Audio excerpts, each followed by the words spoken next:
Konnichiwa minasang, for today's video magluto ta og kanang sinabawang bihon for our dinner. And na-prepare na nato ang atong ingredients. So ato nang tuon. And for our ingredients, we have of course our special bihon, Thai cabbage with carrots. And we also have our chicken. And ato ang lamas na, Thai lamas. Ano po ato ang asin, ajinomoto, and our paminta. At ang ginagamit na bihon dahil sa Japan is, mo din ako ginapalit dahil sa Japan. Let me read.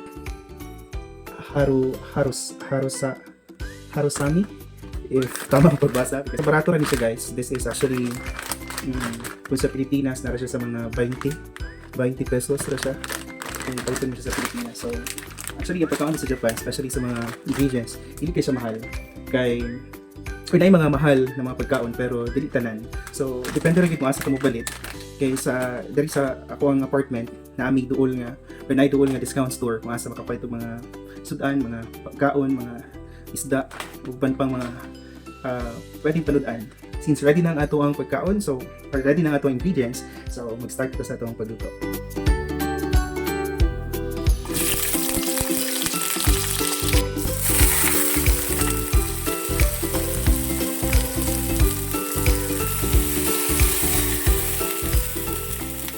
Well, nagapaabot ang maduto ato ang pagkaon for our dinner. Let me share you something about the food here in Japan. Actually, kung i-compare mo sa Pilipinas, anay mga pagkaon nga same lang ang price or dili pud siya ingon nga mahal, dili pud siya ingon nga barato. Anay mga pagkaon na same lang pareha sa isda. Sa last time nakapalit kog isda sa Fukuyama City o diri pud sa duol nga tindahan sa mua. Actually discount store din nga duol.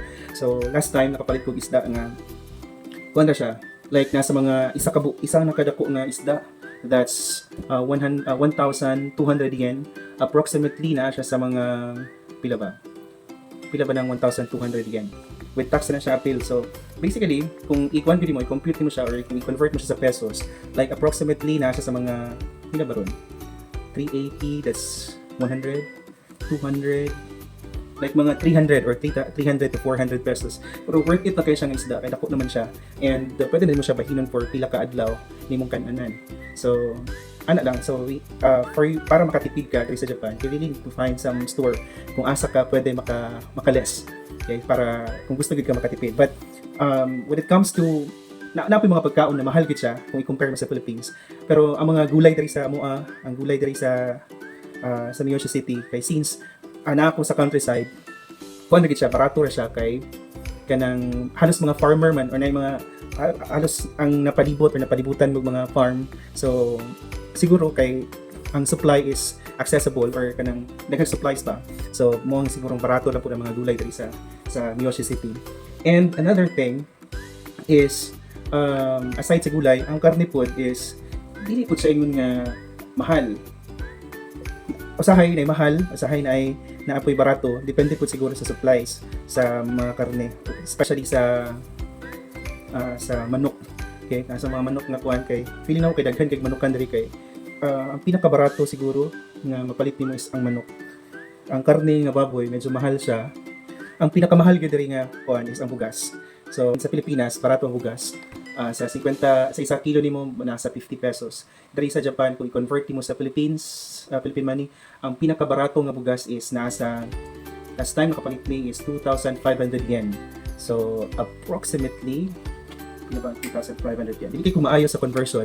So kung i-convert lang niyo kung pila siya into pesos, so that's 2,500. That's 5 kilos only na bugas. Maybe some of you will ask kung gimingaw ba ko sa pagkaon sa Pilipinas. Somehow, na mga pagkaon nga namingaw or na-miss ng mga pagkaon sa Pilipinas. Nabili ko ng lechon baboy, no? Makita ko lechon baboy sa Facebook or sa newsfeed. Feeling ako kay Juan, kanang mag-crave dahil ko lechon na panit sa baboy. Siguro kato pa so far ang na-miss na ako nga pagkaon because mga pagkaon diri kay pwede naman ako maluto. Like kung gusto ko mag-adobong manok, adobong baboy, adobong sa na klase sa pagkaon, pwede rin po good na ako lutuon diri. And just like now, I'm cooking sinabawang bihon, which is kanang ginabuhat usual na gusto kay nako lutuon ito na ako sa Pilipinas. And maluto na ko siya. Good thing is maluto na ko siya because same naman ang ingredients, same na po ang lasa sa mga ricados, especially sa toyo nga akong ginagamit karon. Pareho ra siya og lasa sa lasa sa toyo sa Pilipinas. Usually naga silver swan or dato puti. And the good thing is ang bitsin na ginagamit nako is Ajinomoto po. Baka naman. Ajinomoto, which is kanang sakto ang ato ang lasang Pinoy gapon na itong ginaluto or ginakaon na pagkaon diri sa Japan. Tapos tayong paminta. For anything kaya magpalasa sa atong pagkaon na lasang Pinoy gapon is pwede ra or makaluto ra ta kay naay mga ingredients diri nga almost same taste sa ingredients sa Pilipinas. Pero naay isa lang ka ingredients na so far wala pa gyud ako nakita og same lasa sa Pilipinas. Ang suka sa Pilipinas I usually use silver swan or dato puti. Wala pa yung ato ka aslom na suka diri sa Japan na akong natilawan.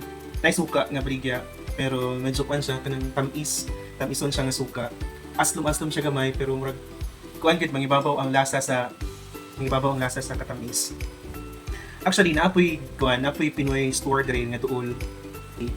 Pero wala pa ako kaadto. Pero nagyan ako last time. Pero wala ako kahapit. Pero according sa akong mga kauban is pricey gid siya. So dito na lang ta sa although imong tayo sa kilikin ang sarili natin pero since naata diri para magtipid that's why we really find ways kung asa ta or kung unsa nga pagkaon ang pwede mo substitute sa lasa sa katong nga ingredients. As mentioned earlier nga wala tayo pili sa pagkaon dili kay tayo nga ka sensitive when it comes to food kay siguro kay tayo pagkaon na inato. So basta dili kay parat, dili kayo tamis, dili tampang solve na tana. By the way, aside sa pagpili kung asa ka pupalit sa imong gustong paliton na pagkaon, isa pud sa mga tipid tips na usually ginabuhat nako diri is kanang magluto ko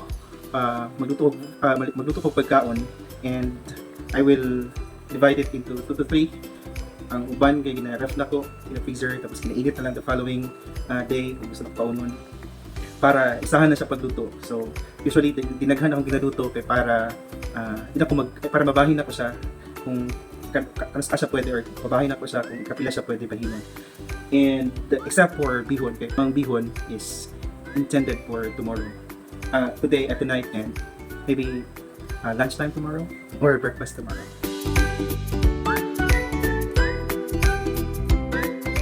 So natay plot twist ato ang dinner for tonight. Supposedly sabaw tag bihon but it turns out na mas gusto rin nato og kanang pinaugaw. We decided nato ang gisado ang ato ang bihon karong gabi una. And another thing is di siya bihon. So tanghon day siya guys. So since luto na ang ato ang tanghon gisado. Right, mga ano to guys. And that's all for this video. Arigatou gozaimasu, minasan.